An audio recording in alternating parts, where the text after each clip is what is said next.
Hermosa Ríos.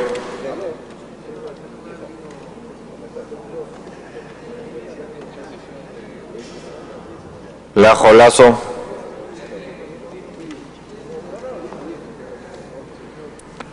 Larrabior Galvez.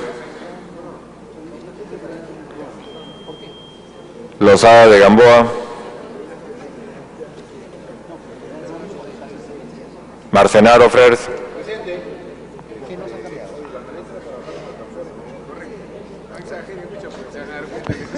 Medelio Rodríguez.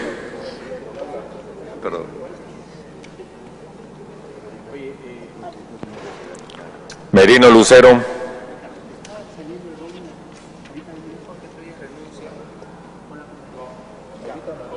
Rey.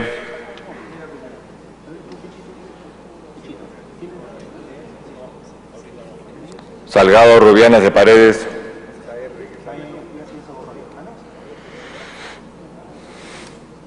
Ciura Céspedes.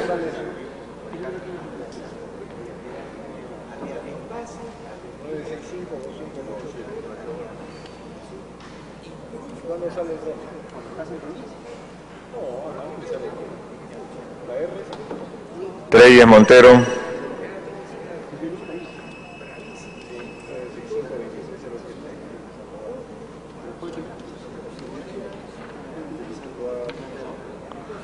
Belit Núñez.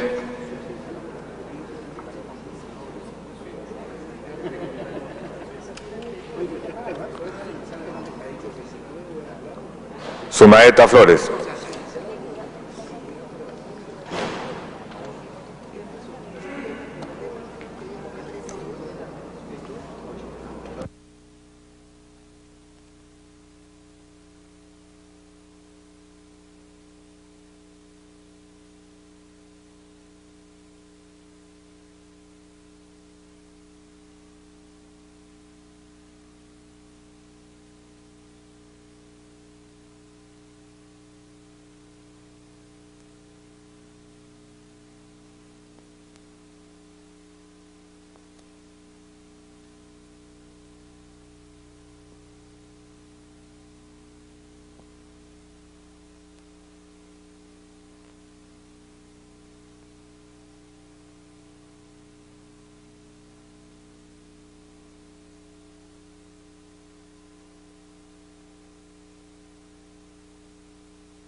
Se abre la sesión. Con el quórum reglamentario, se abre la presente sesión, habiéndose repartido a los señores congresistas copia del acta correspondiente a la sesión anterior, se va a poner esta en observación. Observaciones al acta. Si ningún señor congresista formula observación al acta, se dará esta por aprobada. El acta ha sido aprobada. Se va a dar cuenta del despacho. Oficios. Oficios del señor Treyes Montero, inhibiéndose de intervenir en las subcomisiones encargadas de investigar las denuncias constitucionales en las que se involucra la nacionalidad del señor Varus Ifter Bronstein por tener relaciones personales con el citado señor.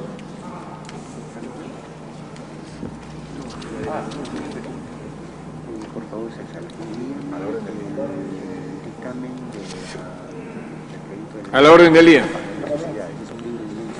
Del señor Treyes Montero, solicitando que las denuncias constitucionales números 87 y 88 presentadas contra el señor Ministro del Interior, General de División Ejército Peruano César Saucedo Sánchez, por haber firmado el Decreto Supremo número 00497, Interior, Reglamento de la Ley de Nacionalidad, sean acumuladas para su investigación en una sola subcomisión e igual procedimiento se siga para la denuncia constitucional número 79, que se encuentra pendiente de designar a los miembros, y la número 80, ya que ambas versan sobre los mismos hechos y se dirigen contra el mismo funcionario, doctor Pedro Pablo Gutiérrez Ferreira. A la orden del día. del señor Chirino Soto, acompañando documentación relativa a la Ley de Sociedades Mercantiles, cuya discusión se ha iniciado en la Comisión Permanente. A sus antecedentes. Proyecto del señor Flores Arauz Esparza, remitiendo un proyecto de resolución del Congreso solicitando se prorrogue por 60 días el plazo otorgado a la Comisión Permanente del Congreso para dictar la nueva Ley General de Sociedades. Ya fue atendida y se amplió a 120 días.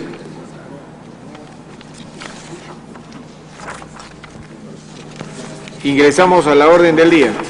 En la orden del día tenemos el proyecto de la Ley General de Sociedades.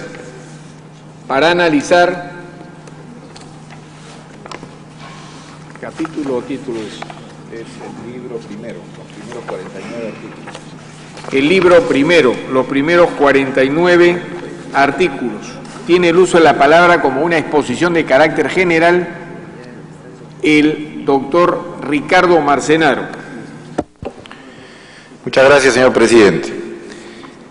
Tal como quedamos en la sesión anterior, iba a ser una presentación general del tema a fin de luego analizar los artículos correspondientes. Yo quiero dar alguna información en vista de que he leído en la prensa algunas confusiones con relación al tema. En primer lugar, recuerdo que este no es un tema novedoso, no es un tema que recién se inicia ahora, sino comenzó en 1994 con aquel proyecto que preparó el Ministerio de Justicia con un grupo de asesores y que ha venido siendo discutiendo en la Comisión Permanente anterior, artículo por artículo, y que ha recibido una serie de aportes a nivel nacional. Por lo tanto, hay que dejar claro que no es una novedad, no es algo que realmente estemos comenzando ahora, sino es un trabajo muy largo que se ha venido desarrollando durante varios años. En segundo lugar, que se trata de un proyecto en el cual no se busca copiar legislación extranjera, no obstante que se ha tomado en cuenta la legislación inglesa, suiza y francesa con relación a la europea y la legislación española, mexicana y chilena para la de habla hispana. No obstante que se ha tomado en cuenta esta legislación, que es la última, lo que se ha buscado fundamentalmente en este proyecto de ley es tomar en cuenta la ley vigente y ver aquellos temas en los cuales han existido controversias, discusiones judiciales, cómo ha resuelto la Corte Suprema estas controversias y resolverlos de esta manera en este proyecto de ley. Por lo tanto, este es un proyecto que recoge mucho la experiencia peruana. En aquellos artículos en los cuales nunca ha existido discusión, han sido artículos absolutamente claros, se los ha dejado textualmente y solamente se ha buscado precisiones en aquellos en los cuales era necesario hacerlo así.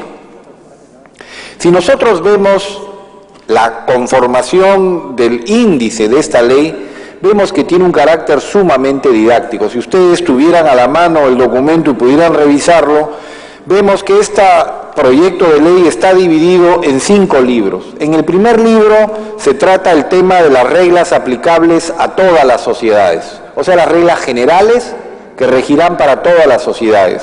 En el libro segundo, el tema de la sociedad anónima.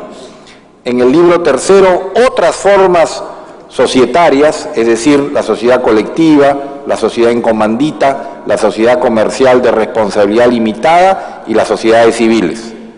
En el libro cuarto, las normas complementarias, y en el libro quinto, los contratos asociativos. Entonces, vemos que la estructura de este proyecto de ley realmente es muy moderno y sumamente didáctico. En este desarrollo de los diferentes libros que iremos viendo en sesiones anteriores, vemos que todo el articulado pretende estar redactado con carácter sumamente didáctico a fin de que lo puedan manejar no solamente los técnicos en la materia, sino que la población en general, así quienes está dirigida esta Ley General de Sociedades, pueda leerla con la mayor facilidad posible. Muy bien, señor presidente, este es el gran esquema de esta ley. En esta oportunidad usted ha señalado, señor presidente, que íbamos a ver los primeros 49 artículos que coinciden con el libro primero, es decir, las reglas aplicables a toda sociedad. Comienza esta ley definiendo de alguna manera lo que es la sociedad en su primer artículo e inmediatamente después dice: esta ley es aplicable ¿a qué ámbito? Señala el ámbito de aplicación de la ley, cosa muy importante cuando se dicta una norma de esta naturaleza para que sepamos el ámbito de aplicación. A partir del artículo 3 dice cuáles son las modalidades, las formas en que se puede constituir una sociedad. Luego señala la ley en el artículo 9 la denominación. ¿Cuáles son los elementos fundamentales de la ley? Uno de los elementos fundamentales después de estas consideraciones generales es la denominación o razón social señalada en el artículo 9. Inmediatamente después, en el artículo 11, se habla del objeto social. ¿Cuál es el objeto de una sociedad? Del artículo 12 al artículo 18 trata sobre la representación, todos aquellos casos en los cuales es necesario determinar los límites de la representación y las facultades a los cuales se refiere la representación, es decir, cómo funciona esta sociedad, qué personalidad jurídica tiene, cómo actúan las personas que representan a esta sociedad, qué límites tienen en sus facultades y qué responsabilidades surgen de estas. Luego, a partir del artículo 19 se habla de la duración de la sociedad, en el artículo 20 el domicilio de la sociedad, cómo se señala el domicilio de dichas sociedades, y a partir del artículo 22 al artículo 30 de los aportes, es decir, cómo es que se efectúan aportes, qué ocurre cuando se efectúan aportes dinerarios, qué pasa cuando se efectúan aportes de bienes, muebles o inmuebles, en qué momento se transfieren las responsabilidades, qué ocurre si desaparecen estos bienes, etcétera, etcétera. Es decir, las normas generales que rigen para todas las sociedades con relación a los aportes. Repito, del artículo 22 al artículo 30. Y ya en los últimos artículos de este libro se refieren a la responsabilidad de los nuevos socios, a la nulidad del pacto social, a las nulidades de los acuerdos societarios, al reparto de utilidades, etcétera. Es decir, a las últimas normas y al tema de las publicaciones, es decir, a las últimas normas generales relativas a la sociedad. En consecuencia, en estos primeros artículos, señor presidente, de lo que se trata es de ver los temas generales que rigen a todas las sociedades, como son, repito, el ámbito de aplicación, el contenido, la denominación de una sociedad, el objeto social de una sociedad, la duración, el domicilio, los aportes, la representación y la nulidad del pacto social. De esta forma, veremos en estos primeros artículos estos temas generales que rigen a todas las sociedades. Yo me propongo proponer, valga la redundancia, señor presidente, lo siguiente. Como ustedes saben, ha habido un equipo que ha venido elaborando en la comisión permanente que ha recibido todos los aportes de las diferentes organizaciones. Recuerden ustedes que esta ley ha sido tratada en las universidades a nivel nacional, ha sido tratada con la Bolsa de Valores, la Cámara de Comercio, con ASEF, con FIEP, Indecopi, es decir, con muchos elementos de nuestra sociedad que han hecho aportes. Estos aportes han sido reunidos en algunos documentos y por lo tanto muchos artículos no han recibido ningún tipo de crítica, para lo cual yo pediría, presidente, que eso los pasemos con mayor rapidez y sean aprobados. Y en aquellos que existen aportes, yo me voy a permitir repartirle en cada artículo en que hay algún aporte que creemos que es positivo y que hay que recogerlo, yo me voy a permitir repartirlos a cada vez que llegue a ese artículo un texto en el cual va a figurar el artículo tal como estaba redactado, subrayando la parte que está siendo observada, proponiendo en letras negras la modificación a esa parte y luego repitiendo ese artículo en la parte inferior de la hoja, tal como quedaría si los miembros de la comisión lo aprueban así. De forma tal, señor presidente, que de una forma, espero que didáctica, podamos ir teniendo estas propuestas formuladas por diferentes grupos y personas. En consecuencia, señor presidente, le solicitaría a usted que ingresemos al primer artículo de la Ley General de Sociedades. Pregunta de la Presidencia, aceptando que la metodología planteada por el señor Marcenaro es la más adecuada, en virtud de que ya se han hecho un largo estudio sobre esta materia, para entrar a los puntos concretos en donde hay observaciones, salvo los que planteen los señores congresistas, por supuesto, los casos específicos, pero partiendo de ese planteamiento, pregunto, ¿el artículo primero ha sido materia de alguna observación? No, señor presidente. Bien, entonces entremos al artículo, salvo que haya una observación en ese primer artículo, ¿no? La idea sería, planteamos los primeros 40 artículos que todos han debido estudiarlo durante la semana, para ver específicamente aquí los artículos que tienen observación. Lo demás ya lo damos por aprobados, han sido discutidos, han sido analizados, etcétera. De tal manera que partiríamos de lo siguiente. ¿Cuáles son los artículos que tienen problemas entre los primeros 39, señor Marcenaro? En estos primeros 49, señor presidente, hay observaciones a los artículos 2, 5, 8, 9, 27, 30, 33, 35, 36, 38, 40 y 44. Muy bien. ¿Algún señor congresista quiere agregar algunos artículos adicionales a esto? Tiene usted la palabra. Efectivamente, señor presidente, yo encuentro que el artículo primero debe ser motivo de un amplio debate. Artículo primero. ¿Algún otro artículo aparte de los indicados? Doctora Merino. Sí, señor presidente. Igualmente, el artículo primero, el artículo cuarto, que no está en la lista, el artículo 11, que no está en su lista, el artículo 7, que tampoco está en su lista. Correcto. Y el artículo 31, que tampoco está en su lista. Muy bien. En consecuencia, se abre el análisis de los artículos que hemos mencionado. Comenzamos con el artículo primero. Observaciones al artículo primero por el ponente. Tiene usted la palabra, doctor Estrada. Gracias, señor presidente.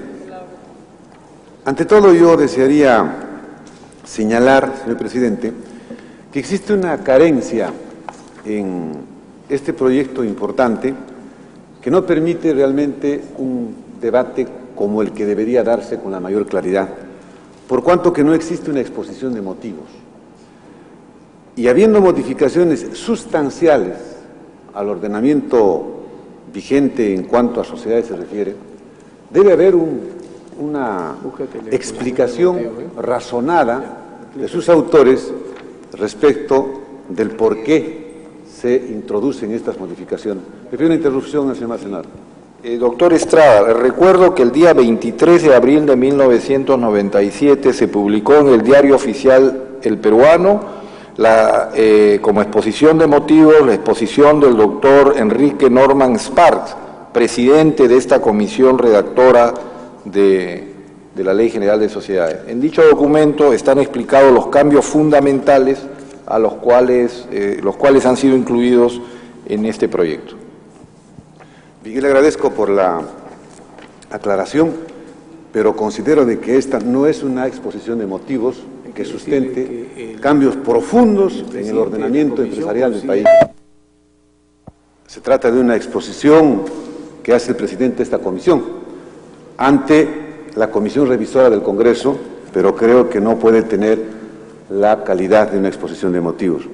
Esto permite, señor presidente, pedir que se nos explique cómo es que este nuevo ordenamiento que se quiere dar para la vida societaria, que es importante para las empresas en el país, solamente está destinada a la modificación de esta ley a un conjunto que representa solo el 2% de las unidades de producción existentes en el país, por cuanto que, al decir de la Cámara de Comercio de Lima, el 98% de las unidades productoras en el país están constituidas por empresas individuales, sean dentro del orden formal o informal, a las cuales no alcanzaría esta ley, que si bien es cierto privilegia a la sociedad anónima, lo que es correcto, no puede dejar de lado un margen tan amplio y determinante para la vida económica de nuestro país, Me pido otra interrupción, doctor Marcenaro, si usted lo permite. Sí, señor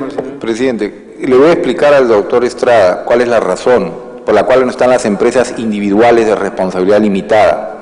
Nosotros estamos trabajando paralelamente la nueva Código de la Empresa. Hay una gran diferencia entre empresa y sociedad. Para que exista una sociedad tienen que existir socios. Una persona no es un socio. En consecuencia tienen que existir varias personas. Como lo define la ley, para que exista una sociedad tienen que haber 2 personas. En consecuencia, la empresa individual de responsabilidad limitada no puede ser una sociedad. Es una empresa, evidentemente, y con gran importancia, y va a estar debidamente regulada, tal como ya lo está actualmente en una ley específica, va a estar regulada en la ley de la empresa, pero no puede estar en la Ley General de Sociedades, porque reitero, para que exista una sociedad tiene que haber por lo menos 2 personas, y la empresa individual tiene una sola persona. Entonces, cuando salga también, que ya se está trabajando, y usted sabe que hay una comisión que ya está trabajando activamente en esto, el Código de la Empresa va a regular la empresa individual de responsabilidad limitada, pero esta ley solamente puede regular las sociedades, porque así se llama, Ley General de Sociedades, y se requieren 2 socios. Una interrupción, doctor Estrada, para comunicarle además que su preocupación ha sido exactamente la misma que ha tenido la presidencia y que ha operado dentro de la comisión que estudió este tema. Por eso, entre las recomendaciones fundamentales que se han dado para el plan de trabajo de este semestre, de este año, está el dictado de la ley de pequeña y microempresa y mediana empresa. Por eso que se ha formado una comisión especial para que se dicte una ley que regule a la pequeña y a la microempresa. Creo que compartimos la misma preocupación, pero esta es una ley para las sociedades, es una ley muy específica para un sector de este tipo de empresas. Me pide una interrupción el doctor Aldo Estrada, si usted lo permite, señor presidente. Con mucho gusto, doctor Estrada. Señor presidente, quisiera que se me explique entonces cómo se justifica la última parte del artículo 4 de este proyecto. Efectivamente habla sobre la pluralidad de socios, pero en la parte final dice: no es exigible pluralidad de socios cuando el único socio es el Estado o en otros casos señalados expresamente en esta ley. Quisiera saber, y ojalá el doctor Marcenaro pudiera alcanzarnos una explicación sobre este particular, porque no solamente se trata del Estado, sino de otros casos, dice, expresamente señalados por la ley, lo que quiere decir que dentro de esta ley habría también sociedades que no, en donde no se exija esa pluralidad de socios. Sí. La idea fundamental radica en que hay algunos socios que son colectividades. El Estado es una colectividad, o incluso algunas personas jurídicas que son colectividades, en las que, si bien ingresan como socios únicos porque su personalidad jurídica es única, tienen incorporados dentro de las mismas a una comunidad de personas. Ese punto podríamos verlo tal vez al analizar el artículo 4. Continuamos con el artículo 1, doctor Estrada. Señor presidente, yo no convengo con el criterio de que para constituir una sociedad necesariamente haya pluralidad de socios. Puede darse el caso de una sociedad anónima, lo que es correcto, una sociedad colectiva, es correcto.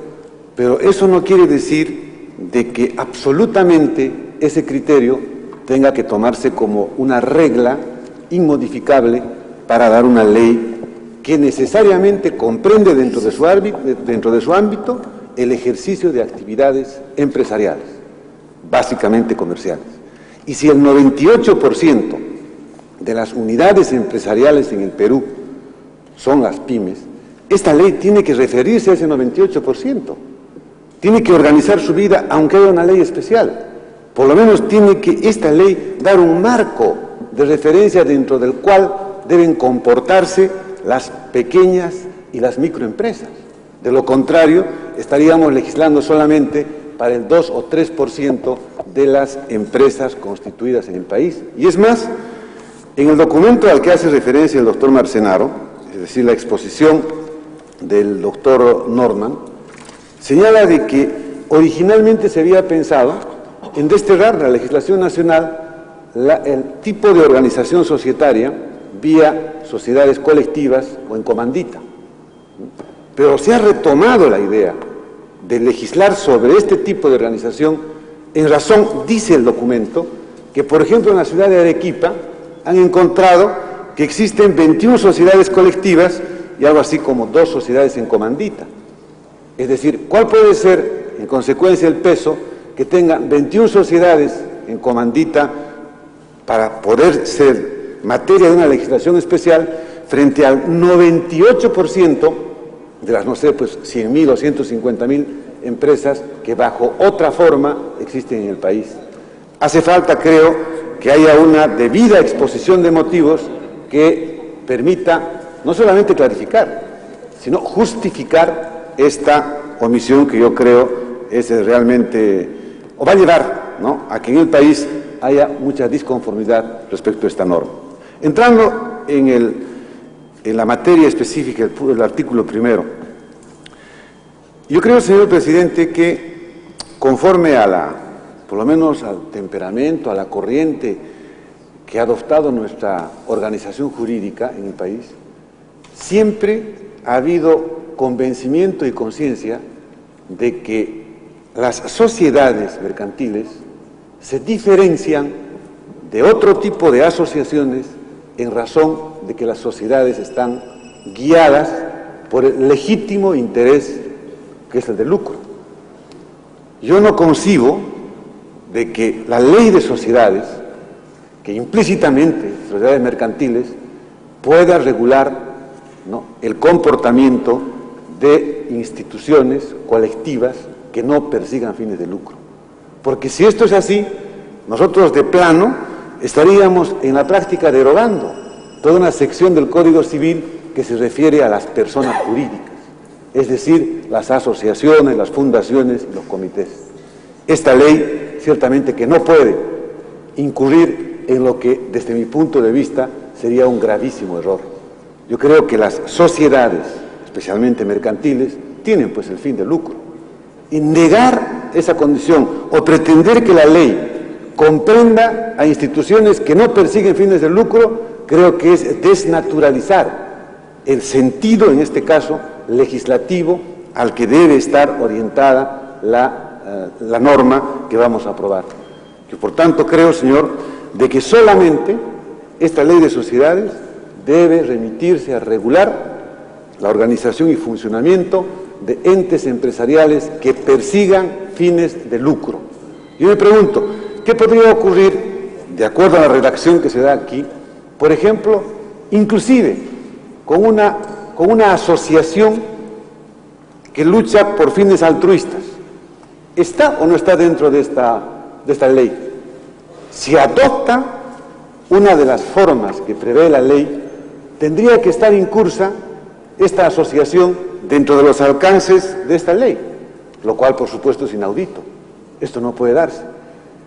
Yo no entiendo, no comprendo y no he visto una sociedad comercial, ¿se entiende?, que no persiga fines de lucro. Si no persigue fines de lucro, esta sociedad es contraria a la naturaleza jurídica que debe tener una empresa. Y no podemos, por tanto, regular la situación de asociaciones cuya naturaleza es absolutamente distinta a la de las sociedades. Yo quisiera un ejemplo de una sociedad que no persigue fines de lucro, porque de acuerdo a esta definición, hasta la sociedad conyugal puede estar considerada dentro de esta norma, lo cual, repito, pues sería inaudito y no puede verse con tranquilidad o con falta de preocupación una consideración de esta naturaleza. Yo encuentro, señor, que este artículo, en la forma como está redactado, choca con muchos otros de la propia ley, porque las sociedades están destinadas, y ese es su fin último, su fin mayor, están destinadas a generar riqueza y a beneficiarse de las utilidades que se obtengan con la práctica de algún negocio. Ese es el objeto de la sociedad. No puede haber una sociedad que persiga, pues, como digo, que sea una organización no gubernamental que persiga, no sé, fines, por decir algo, de forestación o de instrucción. Esta no es una sociedad, esta es una asociación que está debidamente regida por el Código Civil. El artículo 84 y siguientes del Código Civil dan el marco jurídico dentro del cual se desarrollan las asociaciones, a las que el Código Civil llama personas jurídicas. Y específicamente el Código Civil señala, señor presidente, que las regulaciones estas de la legislación civil del país están dadas para las organizaciones de personas, naturales o jurídicas, que no persigan fines de lucro. Si esto es así, esta ley de sociedades no puede incurrir, no puede inmiscuirse en el campo propio de la legislación civil cuando se trata aquí de legislación básica y eminentemente, o preponderantemente por lo menos, comercial, que tiene ciertamente sus diferencias. Yo me pregunto, ¿cómo quedaría esta ley de sociedades en una asociación que no persigue fines de lucro si esta norma está dando pautas, por ejemplo, para distribución de utilidades? ¿Qué utilidad van a distribuir en una asociación que no tiene fines de lucro? Es contraproducente. Los socios pactan lícitamente para realizar un negocio. Eso lo entendemos todos. Los socios no pueden pactar a través de la legislación comercial para realizar una actividad eminentemente civil. Y esto no tiene nada que ver con que sea una concepción moderna, ni mucho menos. Puede ser que haya razones en los autores de este texto, pero si no hay una exposición de motivos que podamos, en base a la cual podamos debatir o discutir, yo creo que no podemos tampoco ingresar en este campo en el que se confunden, desde mi punto de vista, ideas básicas que no se pueden, creo, arreglar en la forma como se propone. Por tanto, señor, yo propongo que el artículo primero señale que esta ley el ámbito de acción de esta ley es el que corresponde a las sociedades que unen a dos o más personas para realizar actividad lucrativa. Gracias, señor. Señor, con todo el respeto que me merecen las exposiciones, habría que tener en cuenta la situación que venimos discutiendo para que las intervenciones sean lo más cortas posibles. El tema de que las sociedades anónimas no tienen fines lucrativos ya se produjo hace años en el Perú, y la actual ley de sociedades mercantiles eliminó el concepto de lucro. En consecuencia, es un tema que ya está superado en la legislación. La ley de sociedades mercantiles que estudió el doctor Estrada y que estudié yo en la universidad decía que las sociedades anónimas tienen fines de lucro, pero eso ya se modificó por otra ley. Esa otra ley que se modificó ya no estableció que las sociedades anónimas tienen fines de lucro. Acá lo que se está haciendo es modernizar la redacción simplemente. Voy a pedir que se lea, por favor, el artículo primero de la actual ley de sociedades mercantiles. Lea todo el artículo. Ley General de Sociedades. Artículo primero. Por el contrato de sociedad, quienes la constituyen convienen en aportar bienes o servicios para el ejercicio en común de una actividad económica, en cualquiera de las formas reguladas por la presente ley. La sociedad se constituye para un fin lícito y en beneficio común de los socios. Las sociedades no pueden tener por objeto la representación de intereses colectivos, profesionales o económicos atribuidos por la ley a otras entidades. Las utilidades netas, si las hubieren, se distribuyen entre todos los socios.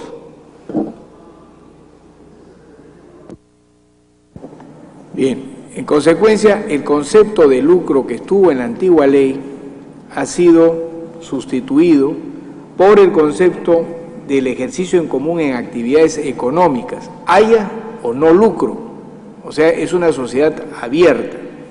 De todas maneras, por supuesto, puede plantearse que regresemos a la redacción original de la antigua ley de sociedades mercantiles. Si se plantea ese enfoque, obviamente tendríamos que abrir un debate sobre las características generales del mismo. El doctor Treyes. Sí, presidente, unos comentarios a las exposiciones que me han antecedido.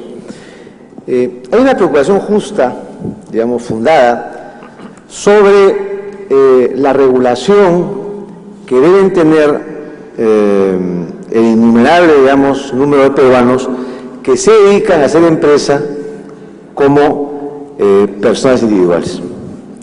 Y la preocupación de que esta ley no los considere.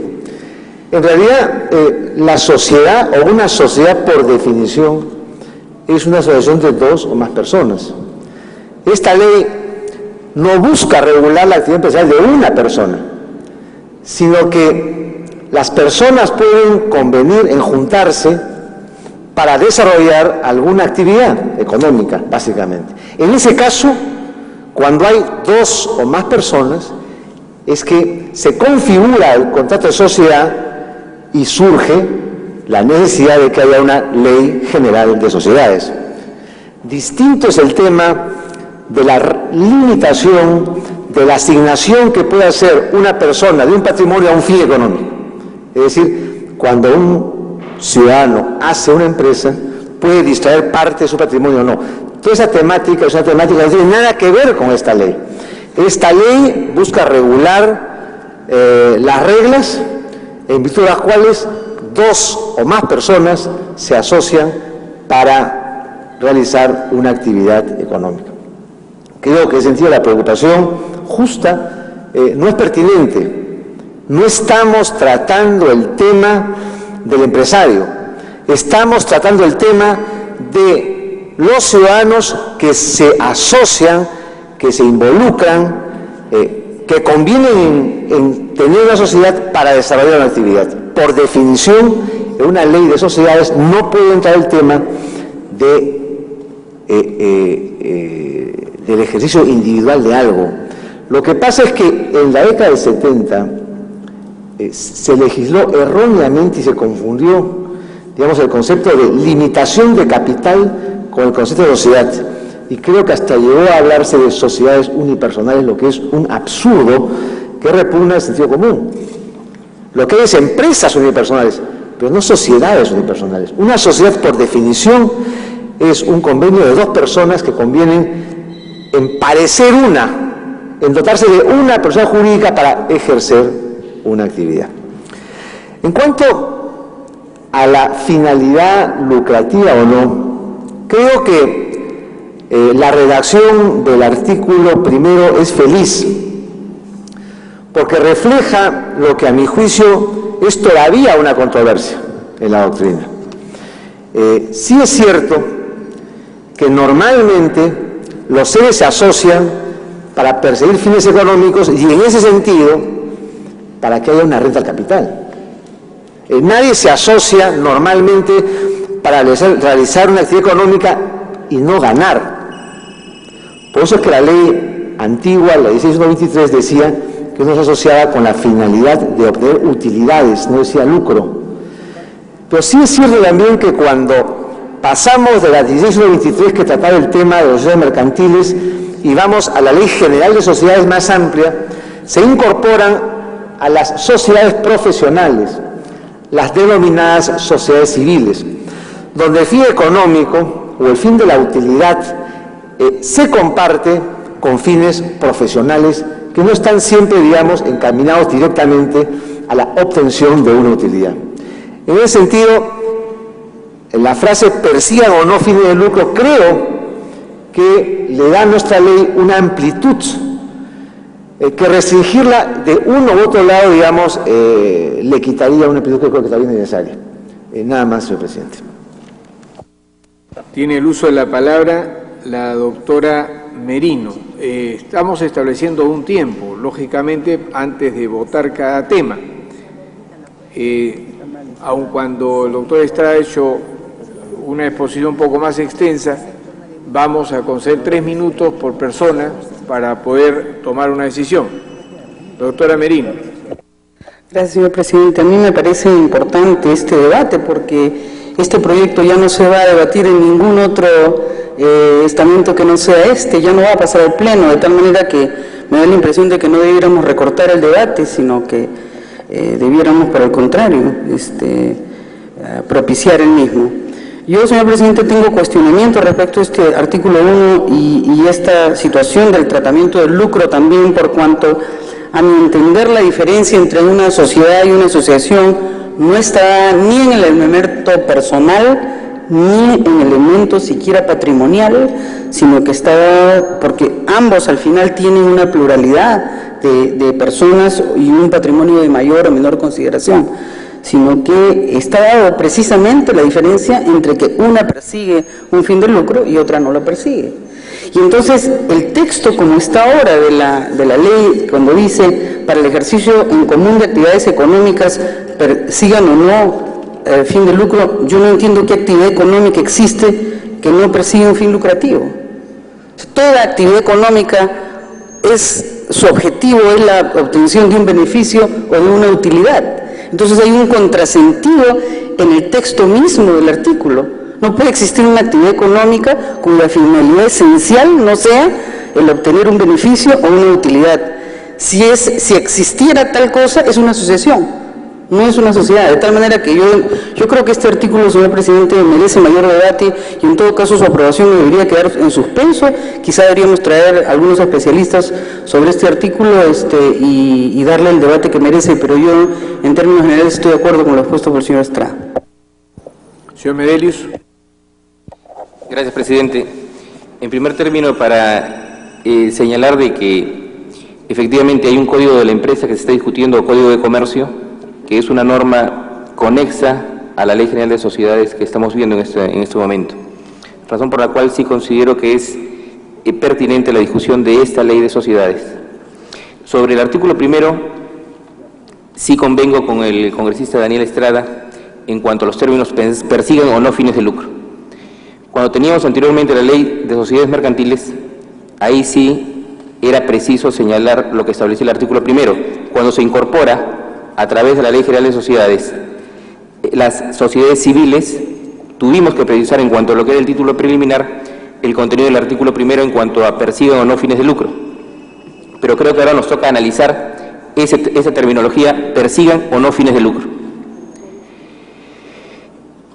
En primer término, presidente, considero de que toda sociedad, sea comercial o civil, que desempeñe una actividad económica, tiene un fin de lucro. Creo que la redacción del artículo primero, estableciendo persigan o no fines de lucro, creo que lleva a confusión. La actividad económica ya califica lo que es el fin propio de la sociedad, razón por la cual, sin entrar a discutir lo que sería una redacción final, mi propuesta sería retirar los términos persigan o no fines de lucro, por cuanto uno u otro constituyen un universo. Si los decimos, estaríamos pues llevando una confusión que es la que está detectándose en esta tarde. Razón por la cual esa sería mi propuesta con relación al artículo primero, presidente, con cargo a hacer llegar una redacción final sobre este artículo. Gracias, presidente.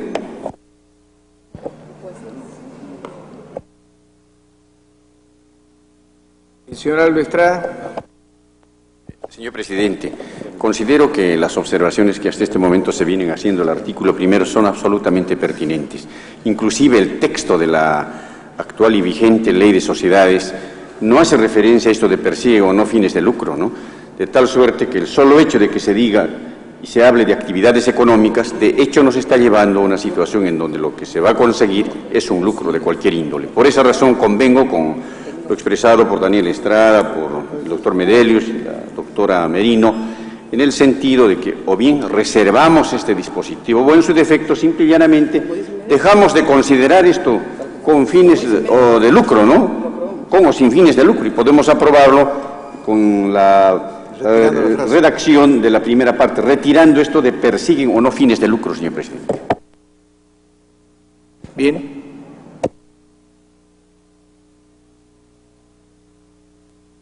Señor Lajo. Gracias, señor presidente. Creo que el debate es importante porque la ley es muy importante en un país en que se requiere el desarrollo de la empresa y en donde la informalidad y la precariedad está tan generalizada. Sobre este punto específico me parece que la propuesta del colega Medelius es correcta. porque va a evitar incurrir en error. Desde el punto de vista no de un jurista, sino de un economista, basta con que se defina que se trata de un ejercicio común de actividades económicas. Introducir el término de lucro o no crea una serie de problemas. Efectivamente, asociación no es igual que sociedad, pero yo no estoy de acuerdo como economista en que toda actividad económica persigue el lucro. Hay actividades económicas que no persiguen el lucro y que son muy importantes porque son de diverso tipo.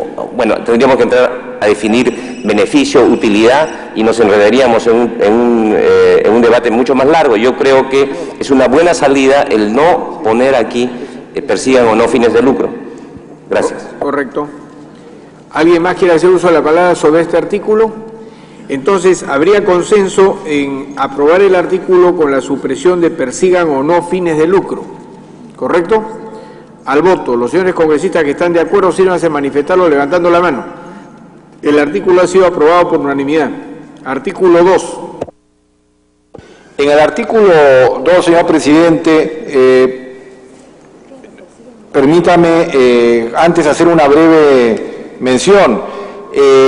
Existe la posibilidad, por ejemplo, de que uno cree una empresa de transporte de bebidas, en las cuales, de fabricación de bebidas, en la cual crea a su vez otra empresa de transportes, cuya finalidad, la empresa de transporte no sea ganar nada, sino simplemente transportar la bebida que es el motivo del lucro, o sea, de la otra empresa. Por lo tanto, es muy común de que no tenga finalidad de lucro, pero como le dije al presidente, no vale la pena la discusión, porque esto es una discusión teórica de muchos años. En el artículo 2, señor presidente, sí hemos propuesto un cambio que lo han remitido los autores del anteproyecto, señalándolos un cambio en cuanto al documento que ustedes están recibiendo en este momento. La parte subrayada es la parte que estamos eliminando del artículo tal como estaba redactado en el anteproyecto o en el proyecto.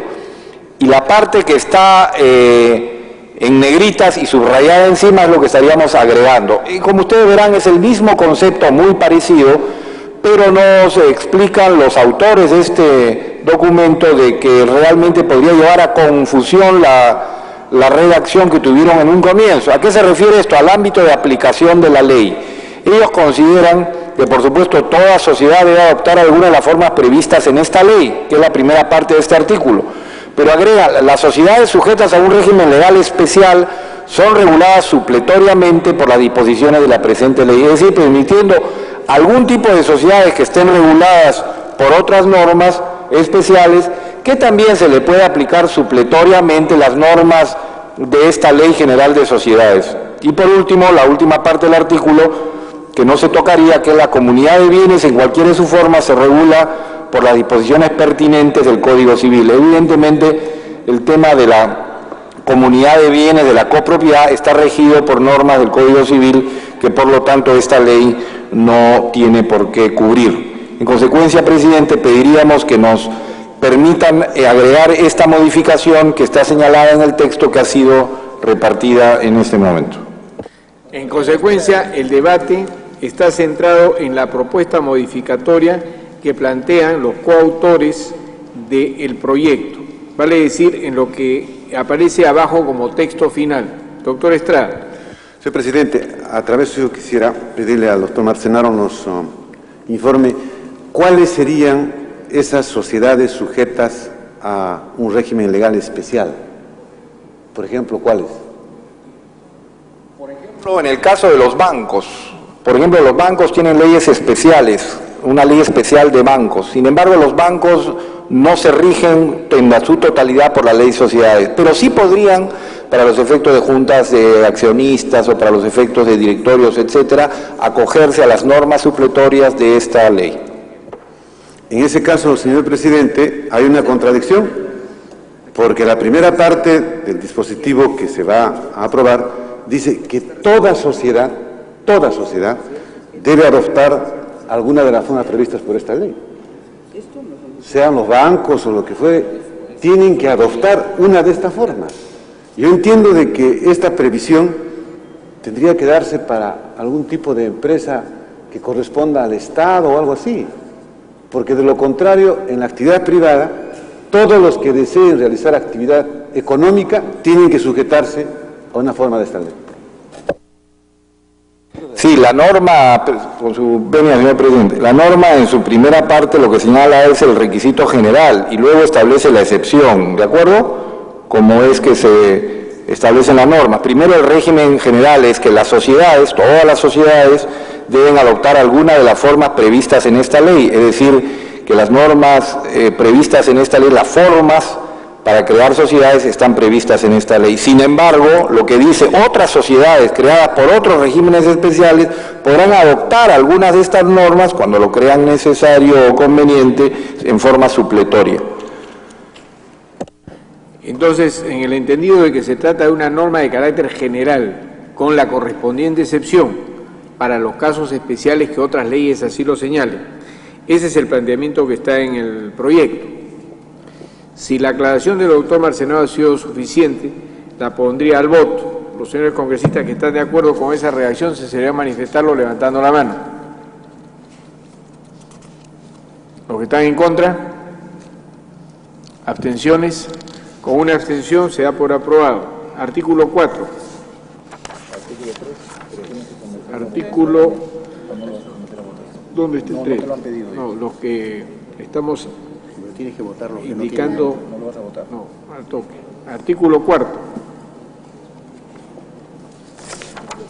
Al final votas todo lo que está.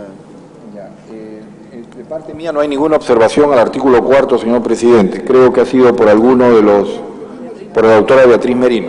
Doctora Merino puede hacer sus observaciones. Señor presidente, el artículo 4 establece una pluralidad simple de 2 socios en el momento de la Constitución Social. Y esta modificación no es reciente. En nuestro país de 1902 a 1967 existió en el artículo 124 del Código de Comercio y en 1967 la 16123, la Ley de Sociedades, dispuso el número mínimo de 3 accionistas. Consideró entonces que la intervención de solo 2 personas naturales podía originar el impedimento para adopción de acuerdos o sujeción de uno de los contratantes a las decisiones del otro, lo que señaló entonces la Ley de Sociedades en su exposición de motivos. Yo, señor presidente, no veo las razones para modificar. Creo que las razones que justificó la exposición de motivos a la 16123 entonces subsisten y que efectivamente esta mayoría simple de 2 podría traer consigo una inmovilidad de los socios en el caso que se produjera una votación contraria uno del otro. Por lo tanto, señor presidente, si no hubiera mayor explicación por parte de los autores, me gustaría que se permaneciera con la pluralidad de 3 socios como es actualmente, salvo que se dieran argumentos muy sólidos en contra. Doctor Marcenaro. Sí, evidentemente las razones han sido las siguientes. Una de ellas que pluralidad es más de 1, en consecuencia a partir de 2. Y por qué era antes a partir de 3 era una razón sumamente arbitraria. Pero no solamente eso, sino originó una ficción, que era la ficción era que generalmente eran 2 personas las que tenían que hacer una sociedad, pero le daban una acción a un empleado para que consiga esta famosa pluralidad. En consecuencia, pluralidad es 2 o más. Por lo tanto, no tenía por qué ser 3, porque si son 3, ¿por qué no 4, 5, 6? Pluralidad es 2, y en consecuencia esta ley creo que ha recogido la realidad. Si pluralidad es a partir de 2, a partir de 2 se crea una sociedad. Basta que existan 2 personas para crear una sociedad, y en consecuencia ese es el criterio por el cual se ha elegido la pluralidad a partir de 2. Doctora Merino. Solo envía interrupción, señor presidente. Yo creo que lo que no se está levantando es el criterio de la exposición de motivos del artículo correspondiente a la 16123 que cambió el régimen que existió entre 1902 y 1967. Entonces se dijo que esto podía originar impedimentos para adopción de acuerdos o sujeción de uno de los contratantes a la voluntad del otro, inmovilidad de la sociedad. Y eso, señor presidente, no se está levantando en esta exposición que se está haciendo. Por lo tanto, yo creo que o esto merecería mayor análisis o deberíamos votar en contra de esta propuesta y simplemente dejarlo como estaba originalmente. Quisiera agregar uno de los conceptos que se han tenido en cuenta sobre la materia. La larga experiencia de las sociedades comerciales de responsabilidad limitada, que exigen solamente 2 socios, ha demostrado que las previsiones o las observaciones planteadas hace años sobre los 3 socios y no 2 no han tenido consecuencias negativas. En consecuencia, al debatirse una sociedad anónima debe tener 3 socios y una sociedad comercial 2 socios, entendiendo que una sociedad comercial es también una sociedad de capitales, se entiende que había que ir por una de las vías posibles. En ese sentido, también se analizó el tema. Sí, doctora Merino. Señor presidente, en atención a lo que usted mencionó, yo tengo aquí una opinión de la Cámara de Comercio de Lima y ellos dicen exactamente lo contrario. La Cámara de Comercio de Lima, en una opinión, señala que a la luz de la experiencia vivida, ellos más bien entienden que sí debiera cautelarse la pluralidad de socios tal y como está ahora. Entonces, si ellos son la entidad que está viviendo día a día la actividad económica, creo que por lo menos merecería que le hiciéramos una consulta adicional sobre este artículo. Doctor Treyes.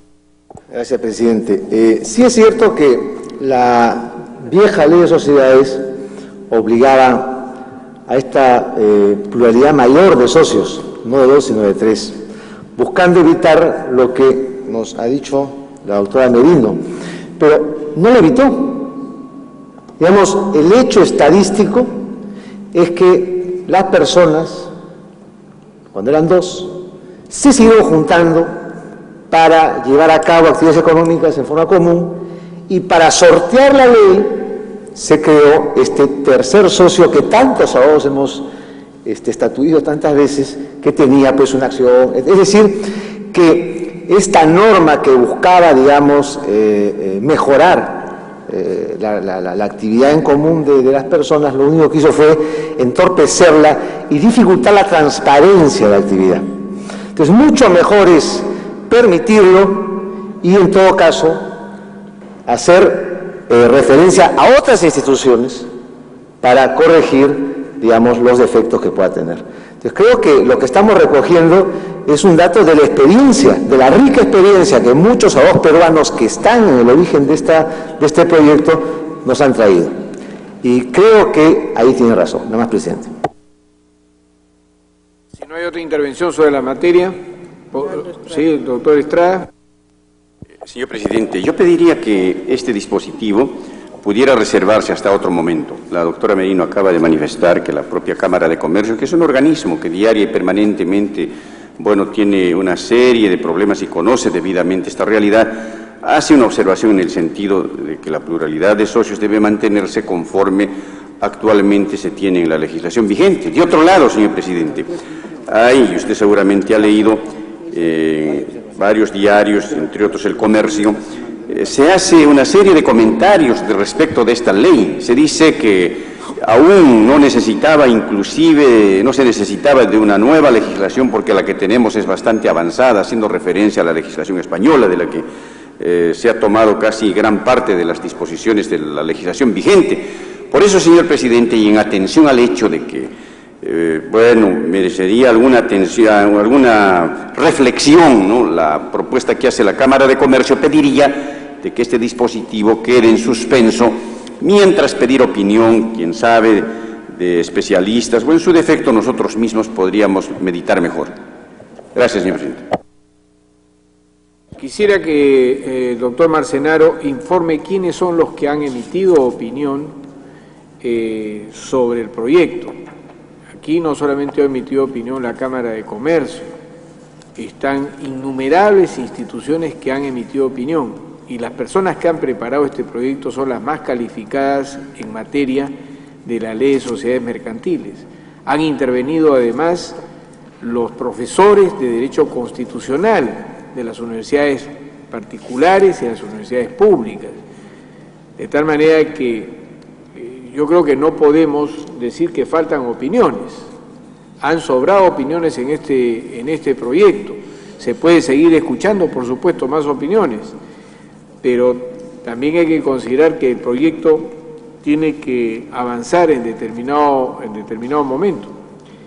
No obstante esto, voy a disponer que este artículo quede pendiente para un mayor análisis. Queda pendiente el artículo 4. Artículo 7. Artículo 5.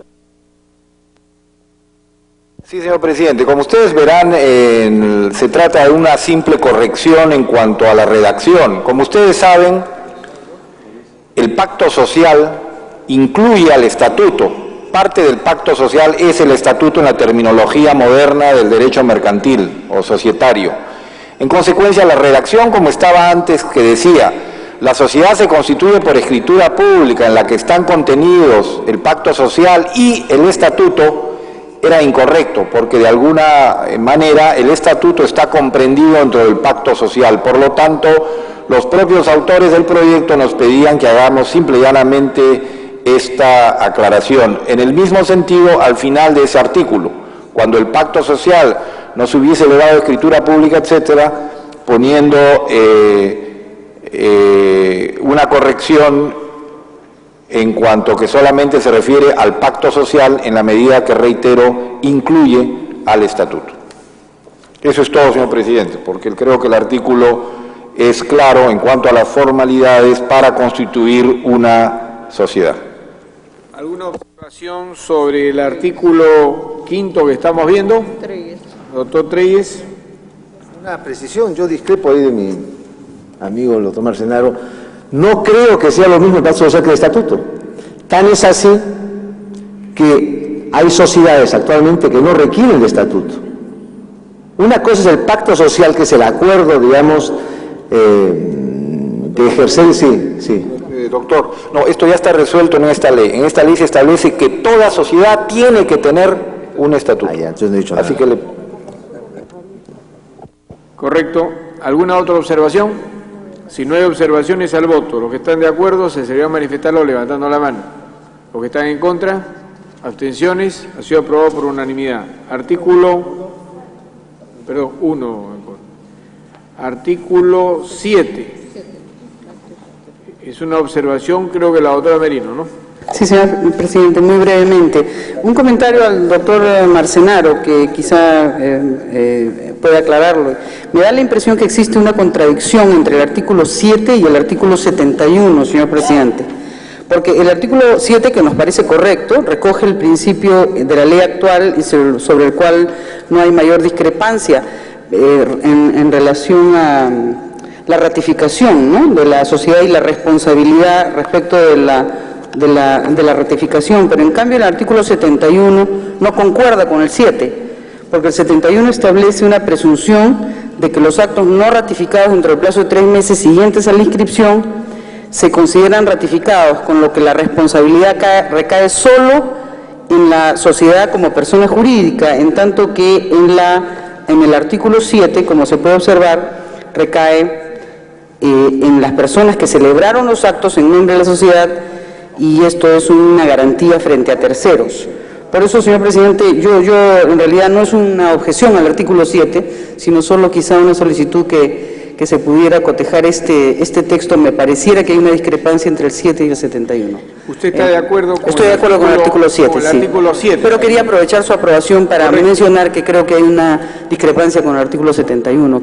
Entonces, mantenemos el 71 pendiente para su análisis en su oportunidad. Sobre el artículo 7, entonces, si no hay observación, lo pasaríamos al voto. Los que están de acuerdo, sírvanse a manifestarlo levantando la mano. Los que están en contra, ha sido aprobado por unanimidad. Artículo 8.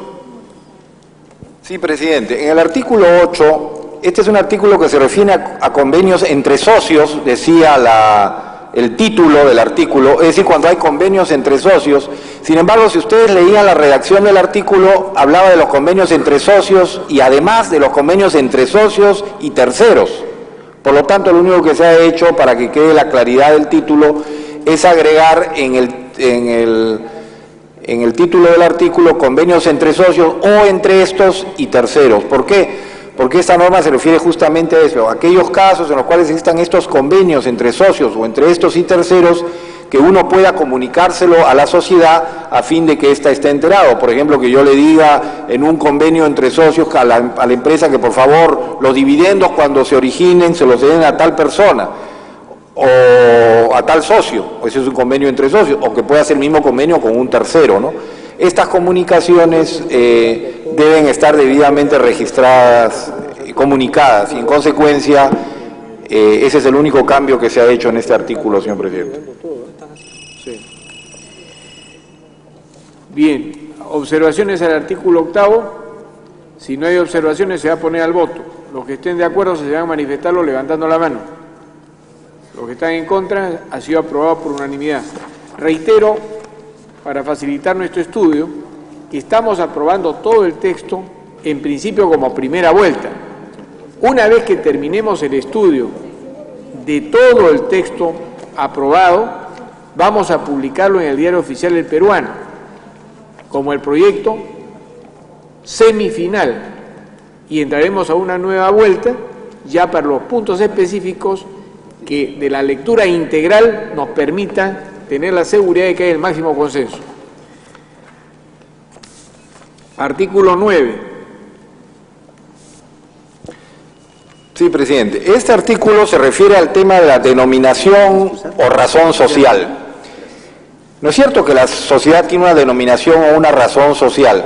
Para esto hemos tenido muchísimas reuniones, hemos dedicado muchas horas, nos hemos reunido con la gente de Indecopi para que nos den asesoramiento en esta materia y se ha hecho algunas pequeñas modificaciones. Aparte de la que en el segundo párrafo, en el último caso, cuando dicen el último caso no es un exceso, se ha buscado una redacción que establezca, porque este artículo tiene una serie de novedades, ¿no es cierto? Y es que no solamente una empresa no puede tener, alguien no puede crear una empresa o una sociedad con una razón social semejante a otra, igual a otra, sino además que no sea ni parecida a otra, pero no solamente en su denominación completa, sino además en su denominación abreviada, porque como ustedes saben, una sociedad puede tener una denominación completa, pero puede además decir que puede utilizar indistintamente la abreviatura X y utilizar una abreviatura. En consecuencia, se busca proteger a aquellas personas que tienen una denominación o razón social para que otros no se la copien. Y se ha agregado además en el tercer párrafo que no se puede adoptar una denominación que contenga nombres de organismos o instituciones públicas, lo que ha ocurrido con cierta frecuencia en nuestra legislación o nuestra realidad, o elementos protegidos por derechos de propiedad industrial, que esta es la novedad que se ha introducido en esta redacción a consecuencia de la recomendación de especialistas, de tal forma que todos aquellos elementos que estén protegidos por derechos de propiedad industrial tampoco puedan ser utilizados, como ya maliciosamente se ha descubierto en algunos casos en el Perú, por terceras personas, de tal forma que estén debidamente protegidos tanto los nombres de empresas ya existentes, las abreviaturas de estas, los nombres de organismos e instituciones públicas y todos los elementos protegidos por derechos de propiedad industrial. Y en el último párrafo, que es totalmente novedoso, se ha previsto el caso de aquellos socios que son separados o fallecen. ¿Y qué ocurre cuando la sociedad se denomina con el nombre de estos? ¿Qué ocurre cuando una sociedad tiene el nombre de una persona que ha fallecido? Si es que podrán seguirse utilizando este nombre o no. Ese párrafo lo que busca es prever esa situación que no había estado incluida en el proyecto original, con lo cual le dan solución también a ese tema. Eso es todo, señor presidente. ¿Observaciones al artículo? Doctor Treyes. Presidente, una también precisión. ¿Qué es un elemento? Porque dice, no se puede adoptar una denominación que contenga nombres de organismos o instituciones públicas o elementos protegidos. ¿Qué es un elemento?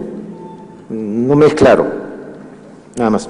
Sí, esta es la definición que encontró en Indecopi, porque de acuerdo a su clasificación, a su legislación, elementos son todos los componentes protegidos por propiedad industrial por Indecopi, es decir, marcas, nombres, etcétera, etcétera. Ellos le llaman elementos, por eso se emplea la misma denominación en esta ley. Esta es la propuesta que hizo Indecopi para estos efectos. No, pero ¿dónde lo pondríamos? ¿Dónde lo pondríamos?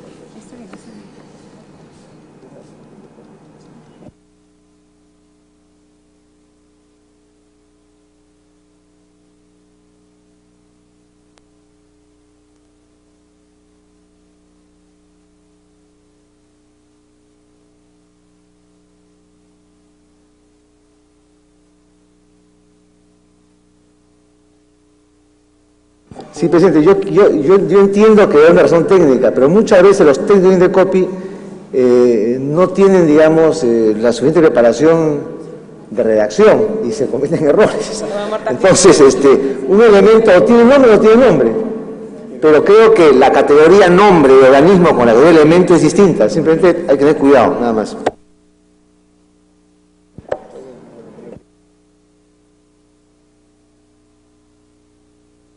En la ley de propiedad industrial, se me informa en este momento, está precisado qué cosas son los elementos de protección. Y ahí se incluyen marcas,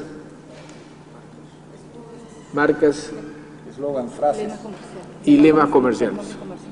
¿Correcto? Bien, si no hay otra observación, lo pondríamos al voto. Los que estén de acuerdo, si no se manifestaron levantando la mano. Los que estén en contra, ha sido aprobado. Artículo 11. Hay una observación de la doctora Merino, me parece. Sí, señor presidente. Perdón, un ratito. El artículo 11 relativo al objeto social. Señor presidente, en la utilización de dos palabras que me parece que simplemente podrían ser redundancias. En primer lugar, se habla de negocios lícitos. En realidad, tiene que ser lícito, porque la ilicitud de un acto jurídico es una causal de nulidad del acto. Es decir, solo pueden registrarse sociedades que realicen negocios lícitos. Por lo tanto, me parece redundante la palabra lícitos ahí. Y luego, cuando se señala de descripción detallada, me da la impresión, señor presidente, que esto va a encarecer el registro de las sociedades, porque ¿hasta qué punto detallada? Por ejemplo, pueden proporcionar, digamos, todas las actividades, por ejemplo, de un banco, en fin, solo para ser un ejemplo, tendrían que estar detalladas en la inscripción. Yo, señor presidente, creo que esto elevaría sustancialmente los costos de inscripción y, salvo que el ponente tenga una razón de mucha envergadura, me da la impresión de que esta es una palabra que simplemente va a complicar las cosas, pero sobre todo va a encarecer los costos de inscripción de las sociedades. Esos dos comentarios nada más. Tomás Senaro. Sí, esta fue una discusión de muchos días y muchas horas, si vamos a hablar detallada o no. El problema es que a veces se crean sociedades en el Perú que dicen que se dedicarán a actividades comerciales e industriales y de servicios.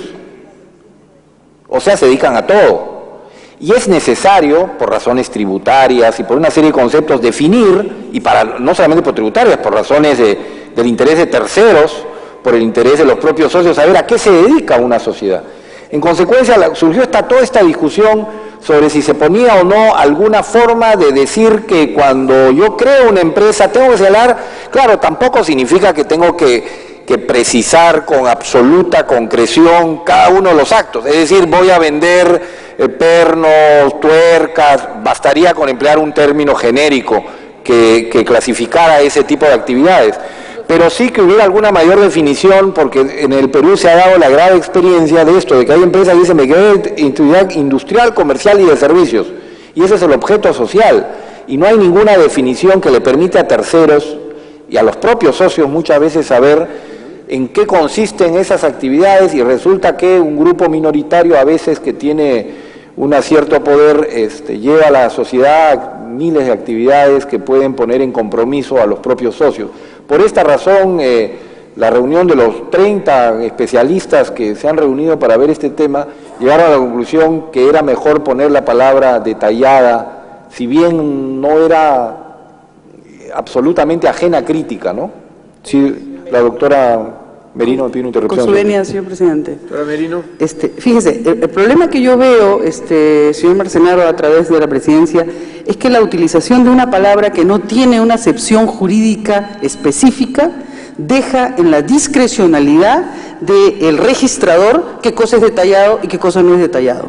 Y eso es gravísimo, porque entonces ya es el registrador el que decide si está o no está detallada la actividad en ese documento. Entonces, a mí me parece que esto merecería un mayor análisis, señor Marcenaro, a través del presidente, porque por un lado podría obstaculizar la inscripción de las sociedades y por otro lado incrementar los costos. Yo estoy de acuerdo con su objeción conceptual de que los dos extremos son malos, pero mi problema con utilizar una palabra que no tiene un concepto jurídico preciso, como es la palabra detallada, deje la discrecionalidad del registrador, algo que puede después terminar siendo un problema para la inscripción de sociedades. Gracias, señor presidente. Marcenaro. Sí, habría muchas formas de redactar, no sé qué les parece a ustedes, por ejemplo, que en vez de decir cuya descripción detallada, podríamos decir cuya descripción no genérica constituye su objeto social, que es una forma, al revés de decirla, con la finalidad de que se establezca que no es una denominación genérica, sino un poco más justamente detallada. Y yo reconozco que es muy difícil encontrar una palabra adecuada porque hemos dedicado muchísimo tiempo a la discusión de este tema y al final siempre llegábamos en que era casi imposible, ¿no?, encontrar una palabra que precise con tanta exactitud. Sí, sobre el punto, presidente, convengo en que detallado deja la precisión de esto al registrador. Quizás pudiéramos poner cuya enumeración, en cuyo caso lo no enumerado no obliga, pero nunca el registrador puede decir hay algo que no está enumerado, porque sí es cierto, presidente, que en los hechos, en el derecho peruano ha habido muchos conflictos porque las mayorías, abusando de objetos sociales genéricos, le han impuesto a las minorías una serie de actividades y conductas que no estaban, digamos, en el ánimo. Entonces quizás enumeración alivia, no sé. Bien, habrían dos puntos que podríamos modificar. Uno, el concepto de lícitos, que podría suprimirse tal como dice la doctora Merino, y lo de cuya descripción enumerada constituye su objeto social, de tal manera que se puede indicar numéricamente las funciones que tendrían. Doctor del Castillo. Señor presidente, yo sugeriría mantener ese concepto lícito, que está en la legislación vigente, en el artículo 1 actualmente. ¿Por qué? Porque una empresa podría detallar un objetivo lícito hoy y que no es lícito mañana, porque la ley cambió, ¿no? Y determinada actividad se reserva para una entidad, por ejemplo, ¿no? Claro, ninguna empresa va a poner que va a traficar drogas, supongamos, pero me estoy refiriendo a una actividad normal, lícita actualmente, no lícita mañana. Vamos a suponer que mañana se decida que la casa de cambio, por poner un caso, no debe funcionar, es una actividad reservada, por poner un caso típico, que ha sucedido además. Yo me parece preferible mantener el concepto, ¿no? Porque en todo caso en el camino puede excluirse lo no lícito, ¿cierto?, modificando el estatuto en ese sentido. Además, repito, bien la legislación, creo que no es una cosa que vaya a perturbar la redacción de la ley manteniendo esa palabra. Me parece que es conveniente mantenerla. Bien, entonces el cambio estaría en el término detallada, por enumerada, que parece acercarse un poco más a una precisión en la cual creo que coincidimos todos. Los señores congresistas que están de acuerdo, sírvanse a manifestarlo. Sí. El problema con enumeradas es que recuerde usted que también está permitido agregar que se dedicará a la actividad de fabricaciones de automóviles y actividades conexas. ¿De acuerdo? Entonces, si uno enumerara, ahí surgiría el problema de que ya no se podría poner actividades conexas con los cuales pararía. Repito, es una discusión que ha sido muy, muy completa. Yo le pediría, presidente, que se apruebe tal como está. Y recuerde usted que al final, para no reservar todos los artículos, que al final vamos a hacerle una revisión a todo el articulado, pero para poder seguir avanzando, en vista que no hay mayores discusiones en esta materia que permita aprobarlo tal como está redactado. Vamos a aprobar el artículo, entonces, tal como está redactado, con una nota. que indique que preocupa el término de detallada, para que pueda ser revisada en la segunda vuelta. Entonces, los que están de acuerdo con el artículo, síganse a manifestarlo levantando la mano. Los que están en contra, el artículo ha sido aprobado por unanimidad. Artículo 27. Sí, presidente. En el artículo 27, lo único que hacemos es una precisión de terminología. Originalmente decía el artículo que la evaluación de los aportes no dinerarios, cuando aporta a una sociedad algo que no es dinero, decía en la escritura pública donde conste el aporte de bienes o derechos de crédito, debe insertarse un informe pericial de valorización. Como ustedes saben, acá, especialmente los que son abogados, cuando se habla de informe pericial, se tiende a entender que son los peritos que designa el Poder Judicial. Y evidentemente esta norma no se refiere solamente a eso. Entonces, aquellos abogados que participaron en la comisión y son la gente que tiene gran experiencia procesal, pedían que para evitar ese tipo de discusión, que mejor pusiéramos un informe de valorización, de forma tal que lo tengan que hacer los expertos en esa materia, pero que no se confunda con los peritos judiciales. Es la única modificación que se pide en ese artículo, señor presidente. Si no hay observaciones sobre la materia, se pondrá al voto. Los que están de acuerdo se deben manifestarlo levantando la mano. Los que están en contra, ha sido aprobado. Artículo 30.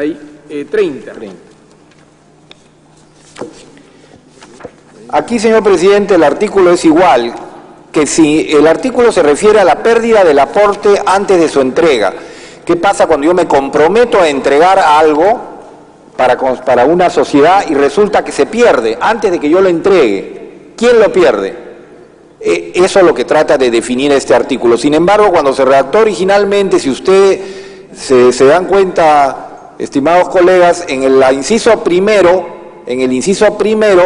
dice, si se trata de un bien cierto, y explica la situación y termina diciendo ese primer párrafo, el socio aportante queda obligado a indemnizar a la sociedad en el caso que la pérdida del bien le fuese imputable.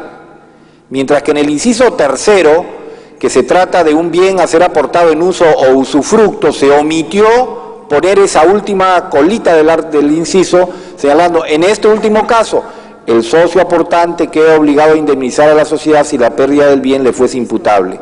En consecuencia, a fin de que tuviera coherencia el artículo, era necesario agregar ese pequeño agregado.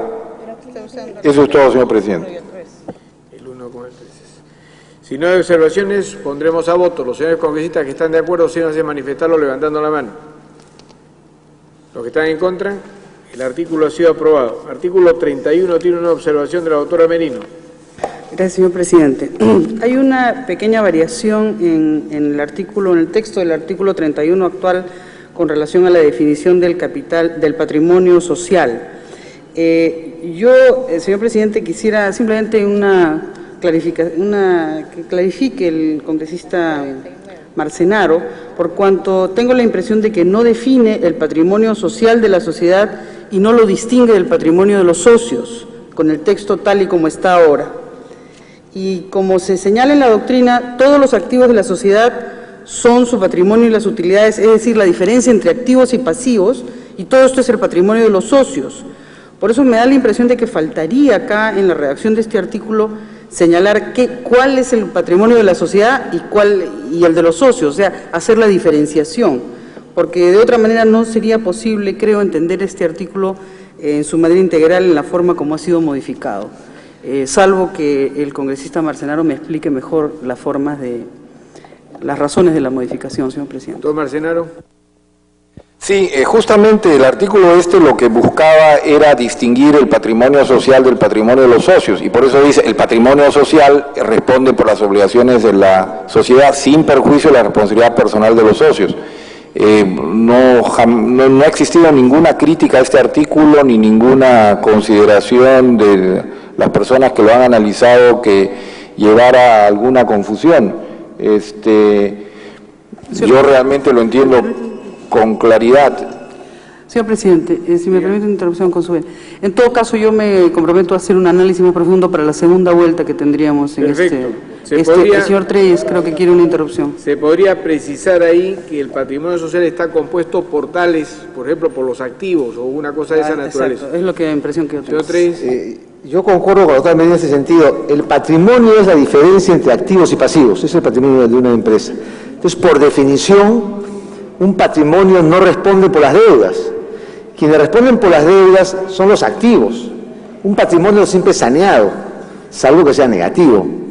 Entonces, sí es cierto que parecería que acá la palabra patrimonio está usada en un sentido más general, como de bienes, como de activos, y eso podría prestarse a una confusión. Queda sujeto a una aclaración en la redacción, entendiendo que acá también se puede estar hablando de patrimonio bruto, patrimonio neto. La doctora Merino podrá traernos una redacción más adecuada. Sobre el fondo del asunto, al voto, los señores congresistas que están de acuerdo, si no van a manifestarlo levantando la mano. Los que están en contra, el artículo ha sido aprobado por unanimidad. El siguiente artículo es el número 33. El artículo 33, presidente, realmente la única aclaración que se ha hecho, este artículo se refiere a la nulidad del pacto social. ¿En qué casos es nulo el pacto social? Dice, en primer lugar, por incapacidad o por ausencia de consentimiento, evidentemente, si son incapaces los que contrajeron este pacto social. Segundo lugar, por constituir su objeto alguna actividad contraria a las leyes que interesan al orden público o a las buenas costumbres. Y en tercer lugar, por contener estipulaciones contrarias a normas legales. O cuarto lugar, por omisión de formas obligatorias prescritas. Lo único que se le ha agregado es sin perjuicio de lo dispuesto en el artículo 410, porque recordemos que recogiendo la actual legislación, y en esto no ha cambiado, el artículo 410 de la ley establece que se disuelve también a solicitud del Poder Ejecutivo cuando justamente las actividades que desarrolle esa entidad sean contrarios al orden público o a las buenas costumbres previo pedido a la Corte Suprema, que es el procedimiento que se está señalando en la norma. Entonces se hace esa salvedad para que no se crea que esto está en contradicción con el artículo 410 al que he hecho referencia. ¿Alguna observación sobre la materia? Al voto, los señores congresistas que están de acuerdo se deben manifestarlo levantando la mano. Los que están en contra, ha sido aprobado por unanimidad. Artículo 35. Sí, aquí como ustedes ven, este se refiere a la nulidad del pacto social, dice que se tramita por el proceso abreviado. Se dirige contra la sociedad y solo puede ser iniciada por personas con legítimo interés. Le hemos modificado el final de este artículo porque no estaba claro. Dice, caduca a los 2 años de inscrito y surgió toda una duda, ¿qué es lo que caduca a los 2 años? Para evitar que surja el día de mañana ante el Poder Judicial la discusión, hemos puesto, la acción de nulidad caduca a los 2 años de inscrita a la escritura pública de constitución en el registro. Con lo cual, simplemente es una precisión, pero el concepto es exactamente el mismo. ¿Alguna observación? Al voto, los señores congresistas que están de acuerdo se deben manifestar levantando la mano. Los que están en contra, ha sido aprobado por unanimidad. Artículo 36. En este artículo, señor presidente, lo que se establece es cuáles son los efectos de la sentencia de nulidad. Cuando se da una sentencia de nulidad, ¿qué efectos produce? Como ustedes ven, lo único que estamos haciendo un cambio es al final de este artículo, porque tenía una redacción que era muy complicada de comprender, porque terminaba diciendo, cuando las necesidades de la liquidación de la sociedad declarada nula así lo exijan, quedan sin efectos todos los plazos para los aportes y los socios estarán obligados a cumplirlos, y luego decía, en el orden inverso a lo dispuesto en el inciso B del artículo 420. Esta redacción en el orden inverso a lo dispuesto en inciso B del artículo 420 evidentemente generaba una cierta confusión, por lo tanto los autores del proyecto prefirieron cambiarlo por a cumplirlos de inmediato, sin establecer el tema del orden. ¿Alguna observación al artículo? Al voto, los señores congresistas que están de acuerdo se deben manifestarlo levantando la mano. Los que están en contra, ha sido aprobado por unanimidad. Artículo 40. 38, señor presidente. 38, artículo 38. Este artículo trata sobre la nulidad de los acuerdos societarios. que son nulos los acuerdos que adopta una sociedad cuando no se cumple con alguna formalidad de publicidad prescrita. Sin embargo, en el segundo párrafo le hemos hecho algunas mejoras de redacción. El concepto es el mismo, pero habían evidentemente algunos errores de redacción, por lo tanto le hemos hecho esas modificaciones que ustedes verán en el documento que les está siendo entregado. Y dice así: son nulos los acuerdos adoptados por la sociedad en conflicto con el pacto social o el estatuto, así cuenten, porque se refiere a acuerdos, con la mayoría necesaria, si previamente no se ha modificado el pacto social o el estatuto con sujeción a las respectivas normas legales y estatutarias. Al voto. Observaciones al voto. Los señores congresistas que están de acuerdo se deben manifestarlo levantando la mano. Los que están en contra, ha sido aprobado por unanimidad. Artículo 40.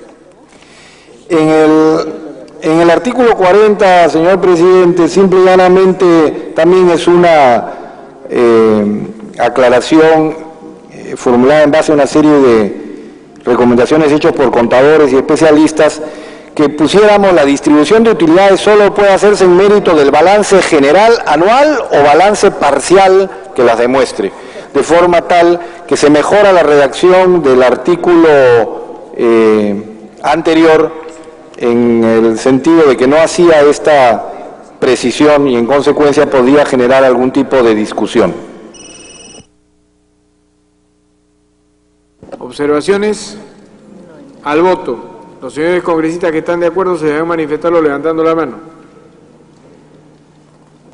Aprobado. Finalmente, el artículo 44. Sí, señor presidente, aquí simplemente es absolutamente formal, y es que en el proyecto y en el dictamen original la palabra responsabilidad estaba mal escrita. Para hacer la corrección correspondiente hemos puesto la palabra responsabilidad bien escrita. Eso es todo, presidente. Al voto, los señores congresistas que están de acuerdo se deberán manifestarlo levantando la mano. Los que están en contra, ha sido aprobado por unanimidad. Pregunto ahora, finalmente, para terminar, sobre el resto de los artículos que no han sido aprobados. En consecuencia, dar por aprobado el libro primero que hemos analizado como primera vuelta, sujeto a su publicación en El Peruano, para últimas observaciones que pudieran presentarse. Doctor del Castillo. Solamente una observación.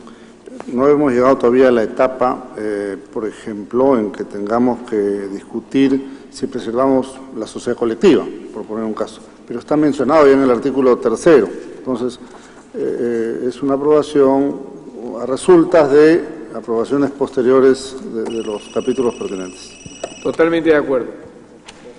En consecuencia, al voto, el libro primero que hemos analizado. Los señores congresistas que están de acuerdo se deben manifestarlo levantando la mano. Los que están en contra, ha sido aprobado por unanimidad con las observaciones que se han señalado. Doctora Merino. Señor presidente, una breve cuestión de orden, simplemente como cuestión de procedimiento. Yo no descarto, señor presidente, el comentario del doctor Daniel Estrada, que este proyecto, que es tan importante, merecería una exposición de motivos detallada artículo por artículo, que quizá pudiera irse trabajando por parte de los autores o los coautores del proyecto. Creo que quedaría en beneficio de las personas que estudiarán la ley. Y la segunda cosa, señor presidente, es que me parece que si ya tienen estas modificaciones, quizás no las pudieran alcanzar a nuestras oficinas los días jueves o viernes, porque tenemos que unos cursos de lectura rápida acá, estar tratando de seguir con demasiada velocidad. Si ya tienen estas modificaciones, yo preferiría que nos las alcanzaran. Además, nos permite estudiarlas con más tranquilidad. Yo encantado. El problema que tengo, doctora Merino, es que yo tengo sesiones todos los días, entonces solamente me reúno los días viernes en la tarde con los asesores, el doctor Enrique Norman, etcétera, que prepararon el anteproyecto. Recién esto lo terminamos el día sábado y domingo, que es cuando yo lo trabajo, termino de trabajarlo en mi casa, y el día lunes a primera hora lo traigo. Entonces tengo un problema de tiempo. Estos documentos los acabamos de terminar hace breves minutos. Si pudiera tenerlos antes, me encantaría poderlos repartir. Señor presidente, con su venia, si me permite una interrupción.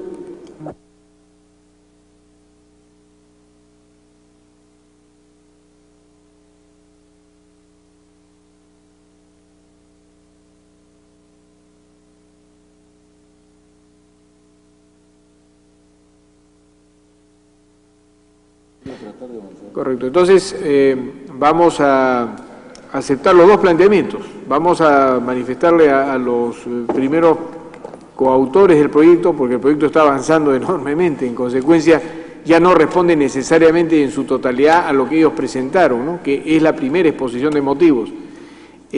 Vamos a transmitir este pedido. Y en segundo lugar vamos a hacer llegar todas las observaciones que están incluidas, sin perjuicio de que en el análisis que hace el doctor Marcenaro finalmente se puedan precisar algunos otros cambios.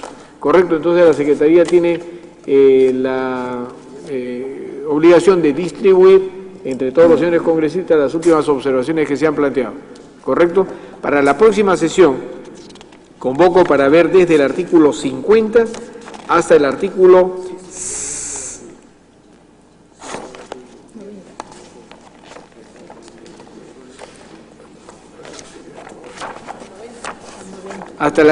106, desde el artículo 50 hasta el artículo 106. Se levanta la sesión. Muchas gracias.